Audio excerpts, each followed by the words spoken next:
He's considered one of the most iconic figures in music. As a matter of fact, as the frontman of the hip-hop group Run DMC, Rev Run is widely credited for ushering rap music into mainstream culture.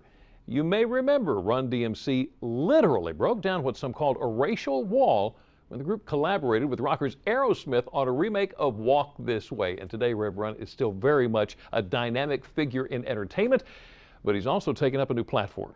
Rev Run, along with his wife Justine Simmons, are sharing their very personal story of how diabetes has impacted them and urging others to know their risk. And we are honored to welcome Rev Run and his wife Justine to Delmarva Live today. Thank you so much for joining us. Hey, how are you? Thanks for having us. It's our pleasure. Got a lot to talk about, but right out the gate, I understand there's congratulations in order for you two as new grandparents.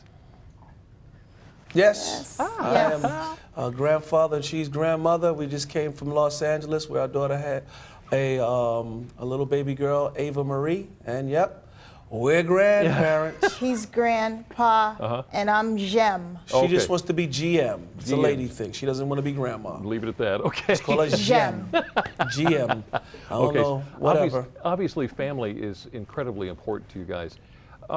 Tell us a Very little bit much. about your dad. And my dad had diabetes, and my manager, Michael Lehman's father, had diabetes, and we're pretty close, and he was telling me about it.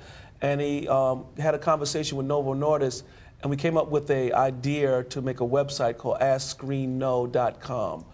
I got involved. I found out that I was at